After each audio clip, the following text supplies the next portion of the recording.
हमारे second unit में हमारे पास 3 सेशंस होते हैं। सेशन 1 जिसके बारे में हम डिस्कस करेंगे बेसिक अबाउट HTML, सेशन 2 जहाँ पर हम डिस्कस करेंगे बेसिक अबाउट CSS, और सेशन 3 जहाँ पर हम डिस्कस करेंगे यहाँ पर CSS की properties.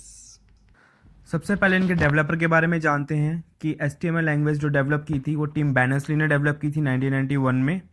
CSS cascading style sheet जिसे हम कहते हैं वो हैकॉन वीएम ली ने डेवलप की थी 1994 में, और जावास्क्रिप्ट के डेवलपर थे ब्रैडन इच इन 1995 में। HTML पे आते हैं। HTML को कहा जाता है स्टैंड अप मार्कअप लैंग्वेज, जो वेब पेजेस बनाने के लिए होता है। HTML की फुल फॉर्म है हाइपर टेक्स्ट मार्कअप लैंग्वेज। ये वेब पेज के स्ट्रक्चर को डिस्क्राइब करता है। इसके अंदर सीरीज ऑफ एलिमेंट्स होते हैं, काफ़ी सारे इसके अंदर एलिमेंट्स होते हैं। अब वो एलिमेंट हमें बताता है कि हमारा कंटेंट किस तरीके से दिखाई देगा। इसके अंदर काफ़ी सारे टैग्स से रिप्रेजेंट किया जाता है। ये हमें इसमें हेडिंग, पैराग्राफ, काफ़ी सारे टैग्स होते हैं इसके अंदर, ये हम बात करेंगे आगे। चलिए समझते हैं। हमारा पहला जो स्टार्टिंग में होता है डॉक्यूमेंट HTML। जब भी हम HTML डॉक्यूमेंट को स्टार्ट करेंगे तो सबसे पहले हमें डॉक्यूमेंट टाइप डिक्लेरेशन हमें इसी तरीके से डालना होगा, और उसके बाद हम HTML को डॉक्यूमेंट स्टार्ट करने के लिए HTML डालेंगे और उसको एंड करने के लिए /HTML से यूज़ करेंगे। वेब पेज पे जो भी पार्ट आपको विजिबल होगा वो सारे का सारा पार्ट आपको बॉडी टैग के अंदर आपको शो होगा, जैसे आप डायग्राम में देख रहे हैं इसमें, इस तरीके से समझे। सबसे पहले आता है HTML हेडिंग। इसमें H1 से H6 तक टैग होते हैं। सबसे बड़ा टैग H1 कहलाता है और सबसे छोटा टैग H6 कहलाता है। उसके बाद आता है HTML पैराग्राफ, जो P टैग से डिनोट होता है। उसके बाद हाइपर लिंक आता है, जो A टैग से डिनोट होता है जब भी हमें कोई लिंक डालना हो। उसके बाद इमेजेस आते हैं जो IMG टैग से डिनोट होते हैं।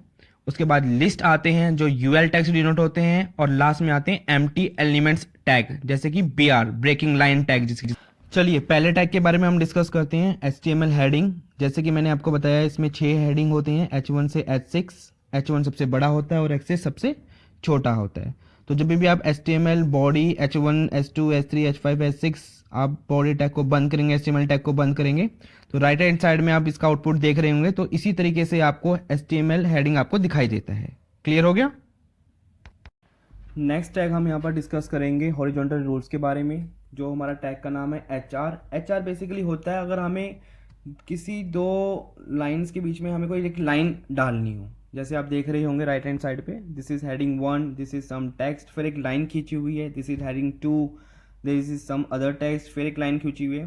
तो जो ये लाइन अगर हमें करनी है, हम ब्रेक दिखाना चाहते हैं, तो उसके लिए हम कौन सा टैग यूज़ करते हैं? HR टैग, जिसको कहते हैं हॉरिजॉन्टल रूल्स। अब हम बात करेंगे HTML पैराग्राफ के बारे में। तो पैराग्राफ के लिए हम जो टैग यूज़ करते हैं वो P टैग यूज़ कर सकते हैं, जैसे कि आप इसमें देख ही रहे होंगे। दिस इज़ ए पैराग्राफ, हमने ओपन टैग करा, फिर हमने पैराग्राफ को क्लोज टैग करा।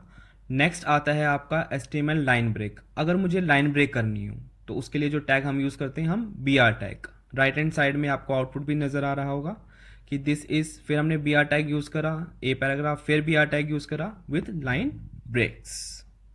नेक्स्ट पॉइंट की तरफ बढ़ते हैं। फिर आता है हमारा फॉर्मेटिंग एलिमेंट्स, जिनके खुद के कुछ स्पेशल मीनिंग होते हैं। पहला आता है B बोल्ड टेक्स्ट, दूसरा आता है स्ट्रॉन्ग इंपॉर्टेंट टेक्स्ट, तीसरा आता है I इटैलिक टेक्स्ट, चौथा आता है एम्फसाइज टेक्स्ट, फिर मार्क, स्मॉल, डेल, इंस, सब और सुपर स्क्रिप्ट।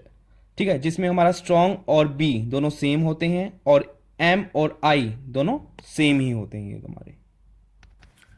आगे बढ़ते हैं। नेक्स्ट हमारा आता है HTML लिंक, जिसको हम बोलते हैं एक तरीके से हाइपर लिंक। ठीक है, जब भी आप किसी लिंक पे क्लिक करते हैं तो आप दूसरे डॉक्यूमेंट पे चले जाते हैं। लिंक के अंदर कभी भी कोई टेक्स्ट नहीं होता, ये एक तरीके से एक इमेज होता है या कोई एक HTML एलिमेंट होता है। जब हम इस पर क्लिक करेंगे तो सेकंड एलिमेंट पे हम चले जाएंगे। तो उसके लिए आप देख रहे होंगे AHREF। तो A तो हमारा टैग हो गया, हमारा HREF रेफरेंस हो गया, जो हमें लिंक डालना है वो लिंक डालेंगे और अपने टैग को क्लोज कर देंगे। आगे बढ़ते हैं HTML इमेजेस के बारे में। तो अगर हमें कोई इमेज डालनी हो तो उसके लिए हम IMG टैग यूज़ कर सकते हैं। SRC ये हमारा एट्रीब्यूट होता है। SRC के अंदर हम उस इमेज फाइल का नाम डालेंगे। अच्छा, एक होता है हमारा ऑल्ट टैग। ऑल्ट एट्रीब्यूट क्या होता है कि कभी अगर हमारी कोई फ़ोटो आ नहीं रही है, कोई एरर आ रहा है जिसके कारण हमारी फ़ोटो नहीं होती है, तो ऑल्ट टैग में जो भी हम पुट करेंगे उस फोटो से रिलेटेड वो हमें लिखा हुआ दिखाई दे जाएगा। आप राइट हैंड साइड में आउटपुट में देख सकते हैं।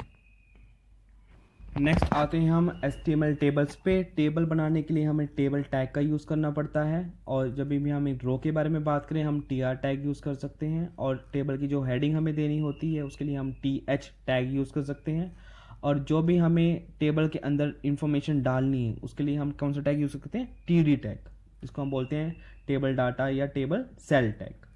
लेफ्ट हैंड साइड में आप देख रहे होंगे कि जब मैं इसमें टेबल टैग ओपन कर रहा हूँ, फिर मैं स्टाइल कर रहा हूँ, विड्थ 100% कर देता हूँ, फिर मैंने पहली रो मैंने अपनाई, उसके अंदर मैं 3 डाटा सेल डाल रहा हूँ, first name, last name, age. उसके बाद मैंने TR टैग को बंद करा, फिर मैंने सेकंड रो अपनाई, फिर उसके लिए TD मैंने टैग ओपन करा, जिसमें मुझे क्या डालने हैं, सेल डालने हैं।